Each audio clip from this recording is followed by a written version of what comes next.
Well দুটো খুব interesting semifinal match হয়েছে। একদিকে অবশ্যই মোহনবাগান হেরে গেছে, কিন্তু স্টিল মোহনবাগানের ইয়াং প্লেয়াররা যে পারফরমেন্স তুলে ধরেছে, বিশেষ করে আউটফিল্ডের প্লেয়াররা যে পারফরমেন্স তুলে ধরেছে তাকে বাহবা জানাতেই হয়। হ্যাঁ, ডেফিনেটলি ধীরাজ সিংয়ের কিছু ভুল বা তার স্টেপ আউটের কিছু প্রবলেম, ঠিক আছে, এই জিনিসগুলো হতো, মানে কোনো না কোনো একটা ম্যাচে তো হতো। তো সেটা গোয়া ম্যাচেই হয়েছে। এবং অবশ্যই দেখো, একটা প্লেয়ার যে গোটা সিজনে সেইভাবে গেম টাইম পাচ্ছে না, তার থেকে খুব হিউজ কিছু তো আশা করা যায় না। ডেফিনেটলি আমাদের এখানে ন্যাচারালি যদি ম্যাচের সংখ্যা না বাড়ে, যদি টুর্নামেন্টের সংখ্যা বা সেই টুর্নামেন্টেও ম্যাচের সংখ্যা যদি না বাড়ে, তাহলে ন্যাচারালি যারা রিজার্ভ প্লেয়ার রয়েছে তারা কিন্তু কেউই সেইভাবে চান্স পাবে না। কারণ মোহনবাগান যে থিওরি নিয়ে চলে, মোহনবাগান বা যারা বড় টিমগুলো রয়েছে তারা যে থিওরি নিয়ে চলে, তাদের কাছে কিন্তু প্রতি ম্যাচে একটা সিঙ্গেল পয়েন্টও খুব ইম্পর্টেন্ট। একটা উইন, একটা পয়েন্ট, একটা পারফরমেন্স ভীষণভাবে ইম্পর্টেন্ট। প্রত্যেকটা জিনিস কিন্তু মেজার হয়। এবং যদি একবার মোহনবাগানের দিকে তাকাও, তাহলে ইন্ডিয়ান সুপার লিগ আজকে একটা ছবি পোস্ট করেছে যেখানে দেখা যাচ্ছে যে সব থেকে কম প্লেয়ার গোটা আইএসএল সিজনে, এইবারে সব থেকে কম প্লেয়ার ইউজ করা টিমটার নাম হচ্ছে মোহনবাগান। মাত্র 21 জন প্লেয়ার টোটাল স্কোয়াড থেকে মোহনবাগান ইউজ করেছে, আর সব থেকে বেশি প্লেয়ার ইউজ করেছে ইস্টবেঙ্গল। তো ন্যাচারালি এই যে কম প্লেয়ার ইউজ হয়েছে, এই কম প্লেয়ার ইউজ হয়েও কিন্তু মোহনবাগান চ্যাম্পিয়ন হয়েছে এবং ডাবল চ্যাম্পিয়ন হয়েছে। অর্থাৎ যারা ইউজড হয়েছে তারা এতটা পরিমাণে কোচের ভরসা জুগিয়েছে, এতটা পরিমাণে তারা পারফরমেন্স দিয়েছে, প্রত্যেকটা পয়েন্টের পেছনে, এই সাকসেসটার পেছনে এতটা হার্ড কোর অবদান রেখেছে না, যে কোচের কাছে কিন্তু অল্টারনেট অপশন থাকলেও তিনি ইউজ করার রিস্ক নিতে পারেননি। কারণ ডেফিনেটলি তাকে সিজনের শেষে মোহনবাগানকে চ্যাম্পিয়ন করাটা সব থেকে বড় চ্যালেঞ্জ ছিল, অ্যান্ড সেটা তিনি করেছেন। আর আজকের এই ম্যাচটাকে আমি যদি শুধুমাত্র এই প্লেয়ারদের গ্রোথ অ্যান্ড ডেভেলপমেন্ট পারপাসে দেখি, তাহলে হ্যাঁ, অবশ্যই দেখো, এই টিমের মাত্র 2-4 জন বাদ দিয়ে বেশিরভাগ কেউই সিনিয়র টিমের হয়ে সেইভাবে ম্যাচ খেলেনি, বা কেউ হয়তো একদমই হাতে গোনা কিছু মিনিটস খেলেছে। তো এদের জন্য এই টুর্নামেন্টটা ভীষণভাবে দরকার ছিল, এদের জন্য এই টুর্নামেন্ট থেকে কিছু শেখা ভীষণভাবে দরকার ছিল।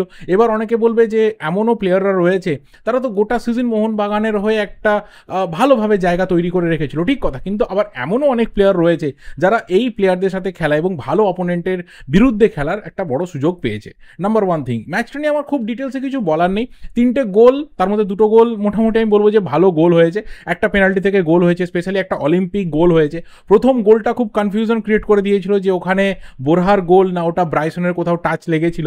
যাই হোক, ঠিক আছে, ফাইনালি 3 নম্বর যে গোলটা, সেখানে গোয়া পুরো পয়সা উসুল করে দিয়েছে। কিন্তু আমি বলবো যে সোহেল আহমেদ ভাট একজন জাত স্ট্রাইকারের মতো গোল করেছে। ওই জায়গা থেকে ট্যাপিং করা, ওই জায়গা থেকে উইঙ্গারকে ফলো করা, বলটাকে ফলো করা, এবং সন্দেশ এবং ওডে ওনা ইন্ডিয়া আইএসএল এর অন্যতম সেরা একটা জুটি, বা দ্বিতীয় সেরা জুটি বললে কিছু ভুল হবে না, তাদেরকে বিট করে দুটো ডিফেন্ডার দুদিকে পড়ে গেল, সেই জায়গা থেকে একটা 19-20 বছরের ছেলে গোল করে যাচ্ছে, একটা বিউটিফুল ফিনিশ করছে।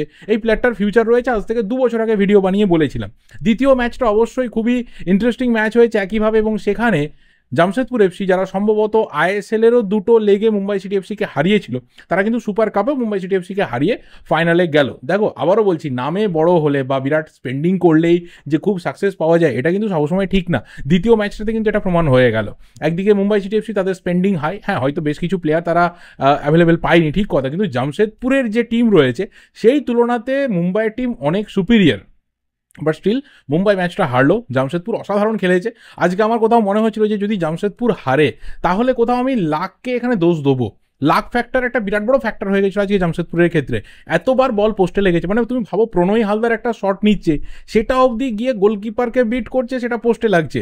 মানে খুব আনরিয়াল একটা সিন, যে আমরা প্রণয় হালদারকে গোল করতে তো কবে দেখেছি আমি ভুলেই গেছি, শট অন টার্গেট রাখছে, সেটা পোস্টে হিট করছে, এটাও খুব রেয়ার। তো সেই জায়গা থেকে আমার কোথাও মনে হচ্ছিল যে জামশেদপুর আজকে ম্যাচটা জিতুক। যদি পেনাল্টি শুট আউটেও যায়, তাহলে সেখানে যেন টাই ব্রেকারও অন্তত পক্ষে জামশেদপুর জিতেছে রেই তাসিকাওয়ার একটা অসাধারণ ফিনিশ থেকে। এবং অবশ্যই মুম্বাই সিটি এফসিকে শুরু থেকে যে খুব প্রমিসিং লেগেছে বলবো না। প্রথম ম্যাচটা চেন্নাই এফসিকে হারিয়েছে, কিন্তু দ্বিতীয় ম্যাচটা যখন ইন্টারকাসির বিরুদ্ধে মুম্বাই খেলেছে, সেখানে দেখো একটা লাকি গোল লালিয়ানজোয়ালা ছাংতের, সেখানে কিন্তু ইন্টারকাসিকে তারা হারিয়েছিল। তো এই ম্যাচটাতে প্রচুর ফাম্বেল করেছে মুম্বাই সিটি এফসি।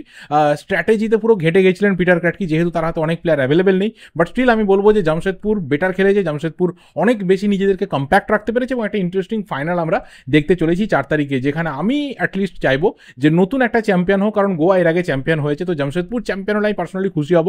আবার গোয়ার দিক থেকে দেখলে দেখা যাবে যে গোয়ার ওই ম্যাচটা, মানে সুপার কাপের ওই ফাইনাল ম্যাচটা কিন্তু ম্যানুয়েল মার্কোস রোকার লাস্ট ম্যাচ হতে যাচ্ছে। তো তিনি হয়তো মেমোরেবল একটা ম্যাচ করে রাখতে চাইবেন, একটা ফাইনাল করে রাখতে চাইবেন, এবং গোয়াকে তার কোচিং কেরিয়ারের একমাত্র মেজর ট্রফি দিয়ে তিনি অন্ততপক্ষে তার গোয়ার কেরিয়ারটা শেষ করতে চাইবেন, কারণ এরপর তিনি পুরোপুরি 100% ন্যাশনাল টিমের দায়িত্বে থাকবেন। সেখানে কতটা কি ভালো হবে না হবে সে তো পরের কথা, বাট গোয়ার দায়িত্ব তিনি সুপার কাপের পরেই কিন্তু ছেড়ে দিচ্ছেন, এটা এই মুহূর্তে পুরো অফিসিয়াল আগে থেকেই আমাদের সবার জানা ছিল। তো দেখা যাক, অন্ততপক্ষে খালিদ জামিল ভারতীয় কোচ হিসেবে জিতুক, এটা যেমন চাইবো, অপরদিকে অবশ্যই চাইবো যে গোয়া একটা মেমোরেবল ম্যাচ রাখুক। এবার দেখা যাক, আমি পার্সোনালি এখানে পুরো খুল্লাই বলতে চাই যে আমি পার্সোনালি চাইছি জামশেদপুর জিতুক, জামশেদপুর ফাইনালটা জিতুক, কারণ আমরা নতুন চ্যাম্পিয়ন পাবো এবং ডেফিনেটলি একজন ইন্ডিয়ান কোচকে একটা ভালো সিজন র্যাপ করতে দেখবো। আদারওয়াইজ একটু খারাপ লাগবে, দেখা যাক সেদিনকে কি হয়।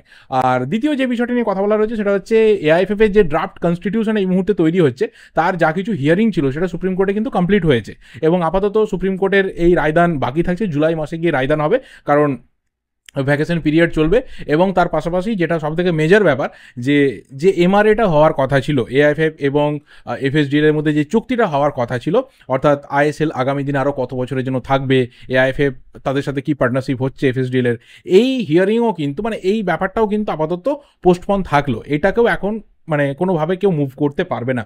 জুলাই মাসে যে হিয়ারিং আসবে টোটাল এআইএফএফ এর যে ড্রাফট কনস্টিটিউশন তৈরি হয়েছে সব কিছু নিয়ে, তারপর এই জিনিসটার হিয়ারিং হবে। তো ডিসেম্বর অবধি তো কোনো প্রবলেম নেই, আর 2025-26 সিজনটা ওভারঅল নিয়েও কিন্তু কোনো প্রবলেম নেই, কিন্তু ডিসেম্বর মাসের পর থেকে অনেক কিছু সিচুয়েশন বদলে যেতে পারে, যেমন ব্রডকাস্টিং ইস্যু বদলে যেতে পারে।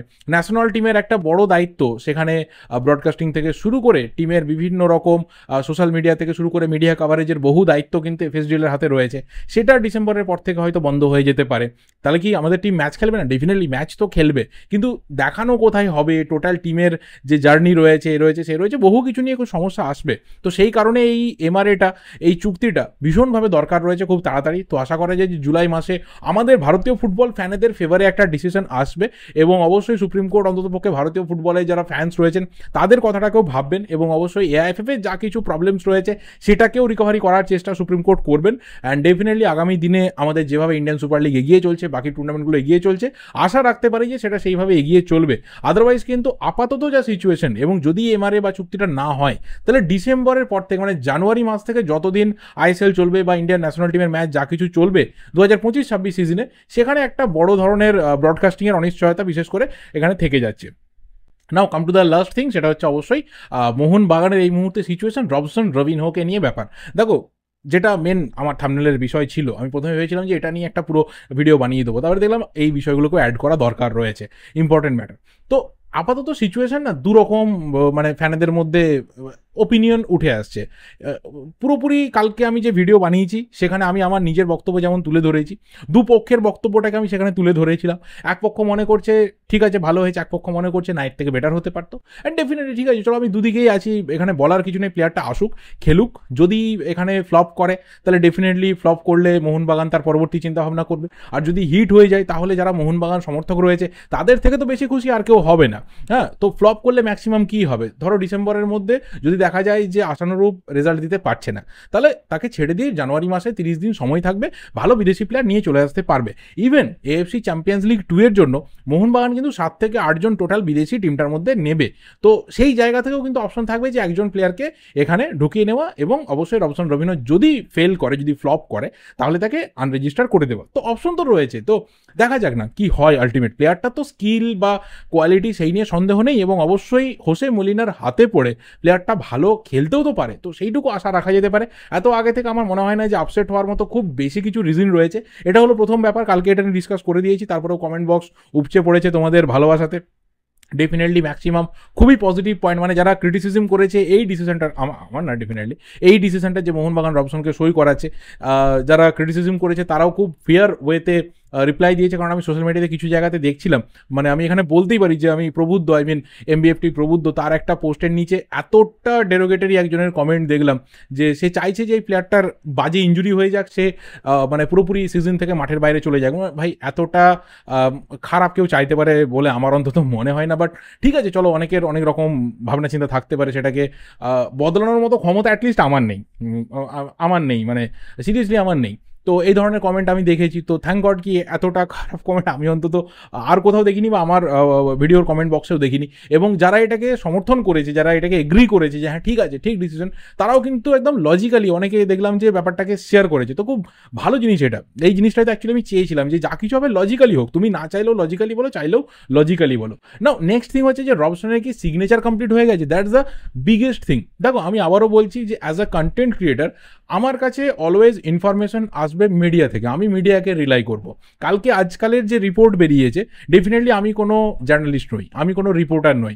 মোহনবাগানে যারা রিক্রুটমেন্ট করছে তাদের সাথে আমার কোনো পার্সোনাল কথাবার্তা নেই, তো সেই কারণে আমি ডিটেলসে বলতে পারবো না। ব্যাক স্টোরি যা রয়েছে সেটা আমার ব্যাপার, আমার পার্সোনাল ইস্যুস, আমি সেটা নিয়ে কিছু বলবো না। কিন্তু আমি যেটাকে আমার ভিডিওর মাধ্যমে তুলে ধরবো সেটা হচ্ছে মিডিয়া থেকে আমি কি জানতে পারছি, এবং অবশ্যই ম্যাক্সিমাম যে আমার পোর্শনটা থাকে কাজের সেটা হচ্ছে অ্যানালিসিস করা। যতটুকু আমার কাছে বিভিন্ন রকম ইনফরমেশন ঢোকে আমি সেটাকে শেয়ার করি। যেমন আমি দুপুরের ভিডিওটাতে বলেছিলাম যে অবশ্যই এই ফ্লোরেন্স ওজিয়ের তাকে নিয়ে বিভিন্ন ক্লাবের চিন্তাভাবনা রয়েছে, এবং সেখানে ইস্টবেঙ্গল, বেঙ্গালুরু, ওড়িশা এই ধরনের টিমগুলোর নাম উঠে আসছে, ঠিক আছে। তো সেগুলো পার্সোনাল কিছু ইনফরমেশন আসে, পার্সোনালি আসে। এবার এই প্লেয়ারটার ক্ষেত্রে ব্যাপারটা হচ্ছে যে কালকের যদি আজকালের আমি রিপোর্ট দেখি, তাহলে আজকালের রিপোর্ট কিন্তু একবারের জন্য বলেনি যে এই সিগনেচারটা কমপ্লিট হয়েছে। তারা বলছে এটা অ্যাডভান্সিং স্টেজে রয়েছে, অ্যান্ড তারা খুব স্পেসিফিকলি মেনশন করেছে যে স্যালারি নিয়ে নেগোসিয়েশন চলছে। স্যালারি নেগোসিয়েশনটা কেটে গেলে মোহনবাগানের জার্সি পড়তে আর রবসন রবিনের কোনো রকম বাধা থাকবে না। আজকে যদি মার্কাসের, মানে যাকে অন্ততপক্ষে ইন্ডিয়ান ফুটবল কমিউনিটি টপ অন্ততপক্ষে সোর্স বলে মনে করে, তিনি যে পোস্ট করে জানাচ্ছেন যে হ্যাঁ অবশ্যই রবসন রবিনোকে অফার করা হয়েছে বা কথাবার্তা হয়েছে, এটা ডিনাই করার মতো জায়গা নেই। বাট তার কাছে যতটুকু সোর্স রয়েছে, যে খবর রয়েছে, সেখানে রবসন মোহনবাগানে সই করে দিয়েছে, এটা তিনি জানেন না বা এটা ঠিক না। তো কালকে কিন্তু আজকালের রিপোর্টেও এই স্ট্যাটাস ছিল। তো আজকে যারা জানতে চেয়েছো, আমি বলবো যে সেই রিপোর্টটা আপাতত চেঞ্জ হয়েছে বলে অন্ততপক্ষে আমি কোথাও লক্ষ্য করিনি। তো চেঞ্জ হয়ে গেলে, সিগনেচার হয়ে গেলে ডেফিনেটলি বড় বড় মিডিয়া কভার করবে, বিকজ মোহনবাগান সই করাচ্ছে, তাই না? মোহনবাগান সই করাচ্ছে, লোকাল কোনো ক্লাব না যে ভবানীপুরে প্লেয়ার সই করছে, পিয়ারলেসে সই করছে, ডায়মন্ড হারবারে সই করছে, এরকম না, মোহনবাগানে প্লেয়ার সই করছে। তো যখনই সইটা কমপ্লিট হয়ে যাবে, যখনই ক্লাবের ইনসাইডার আপডেট সমস্ত মিডিয়ার কাছে গিয়ে রিচ করে যাবে যে হ্যাঁ প্লেয়ারটা মোহনবাগানে সই করে ফেলেছে, তোমরা এবার কাভার করতে শুরু করতে পারো, তখনই কিন্তু কনফার্মেশনের কাভারিংগুলো আসবে, মানে কাভারেজগুলো আসবে। তার আগে কিন্তু না। এবার ব্যাপারটা হচ্ছে তার আগে সিগনেচার হয়ে থাকতে পারে, হতে পারে যে হয়তো তার সাথে একটা কোনো ধরনের প্রি কন্ট্রাক্ট হয়েছে, এবার তার হয়তো মেডিকেলস হবে, তাকে হয়তো কিছু টেস্টের মাধ্যমে নিয়ে যাওয়া হবে, এবং সেইগুলো পাস করতে পারলে তারপর তার সাথে ফুল কন্ট্রাক্টে সিগনেচার হবে। প্রি কন্ট্রাক্টে হয়তো সেই টার্মস অ্যান্ড কন্ডিশনসগুলোই লেখা রয়েছে, সেই কারণে হয়তো মিডিয়ার কাছে ডিটেলসটা যায়নি যে হ্যাঁ এই প্লেয়ারটা প্রি কন্ট্রাক্ট হয়ে গেছে। ধরে নাও যে 99.5% কমপ্লিট, 0.5% রয়েছে, সেটা প্লেয়ার কমপ্লিট করে ফেলবে, সেটা আমাদের আশা রয়েছে। এবার তোমরা কভার করতে পারো। এটা ন্যাচারালি মোহনবাগান বা কোনো বড় প্রফেশনাল ক্লাব তারা এই ধরনের ব্যাপার কিন্তু শেয়ার করে না। কিন্তু আমি অন্ততপক্ষে এই ক্ষেত্রে বলতে পারি, যতটুকু সোর্স আমারও রয়েছে, যতটুকু বন্ধুবান্ধবের সাথে আমারও যোগাযোগ রয়েছে, সেই জায়গা থেকে এই ডিলটা ইটস আ ডান ডিল। এই ডিলটাকে একটা ডান ডিল হিসাবে তোমরা ধরতে পারো। বাট আবারও বলছি, সিগনেচার যতক্ষণ না হচ্ছে ততক্ষণ কিন্তু ফুল সিগনেচার নয়। এটা ভার্বালি ডান ডিল হিসাবে ধরলেও সেই জায়গাতেও কিন্তু সিগনেচার পেন্ডিং, এটাকে প্রি কন্ট্রাক্ট হিসেবে ধরলেও এখানে কিন্তু সিগনেচার পেন্ডিং। তো এই বিষয়গুলোকে জাস্ট ক্লিয়ার করে দিলাম। আর লাস্ট বলবো যে তিনজনের জুটি হয়তো আগামী সিজনে আইএসএলে মোহনবাগানের ফ্রন্টে আমরা দেখতে চলেছি, জেই ম্যাকলারেন, জেসন কামিংস এবং অবশ্যই রবসন রবিনো। এটা মেনলি কিন্তু থাকবে এফসি চ্যাম্পিয়ন্স লিগ 2 এর জন্য, কারণ রবসন রবিনো তাকে ডান দিক বাঁ দিক দুদিকে ইউজ করা যায়, জেসন কামিংসকে একটা উইং ধরে বা সেকেন্ডারি স্ট্রাইকার ইউজ করা হতে পারে, এবং অবশ্যই লোন ফরওয়ার্ড হিসাবে বা জুটি হিসাবে কোথাও আমরা ম্যাকলারেনকে দেখব।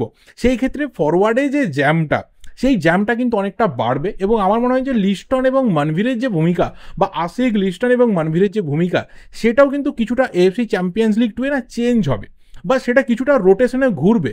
ফিক্সড জায়গা কিন্তু সেখানে হচ্ছে না। আর যদি আইএসএল এর কথা বলি, তাহলে অন্ততপক্ষে রবসন রবিনো আইএসএল এ কতটা রেগুলার বেসিসে স্টার্টিং ইলেভেনে আসবে, সেটা কিন্তু দেখা যাবে যে ডুরান্ট কাপে বা এফসি চ্যাম্পিয়ন্স লিগ 2 যেটা আইএসএল এর আগেই শুরু হয়ে যাবে, সেখানে কতটা ইমপ্রেস করতে পারছে, সেখানে কতটা ম্যানেজমেন্টকে বা বিশেষ করে এখানে কোচকে ইমপ্রেস করতে পারছে তার উপরে।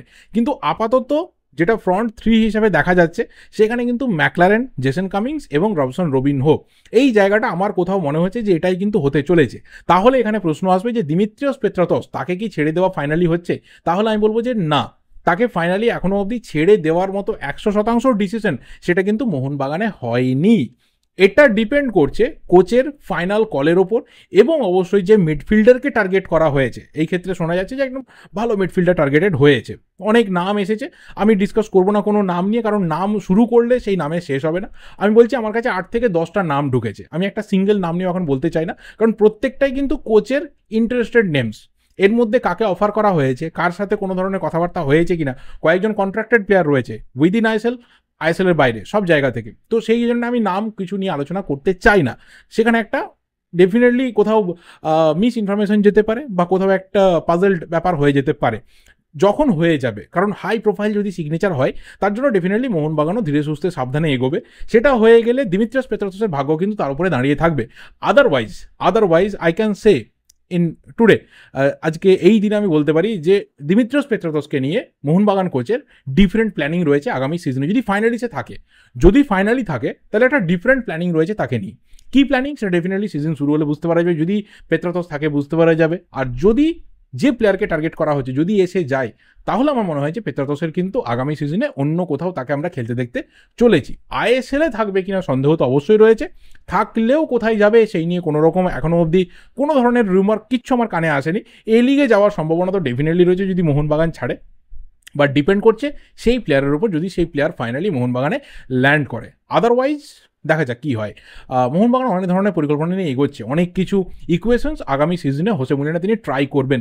তিনি সাকসেস পাবেন না ফেল হবেন সেটা সিজনের শেষে আমরা দেখব। তার আগে পরে মাঝখানে আমার মনে হয় কথা বলার খুব একটা আমাদের প্রয়োজন থাকবে না। ম্যাচ ওয়াইজ আমরা কথা বলবো, কিন্তু তিনি যা কিছু টেস্ট করবেন সেটা নিয়ে শুরু থেকে মাঝখানে বলার খুব একটা যুক্তি নেই।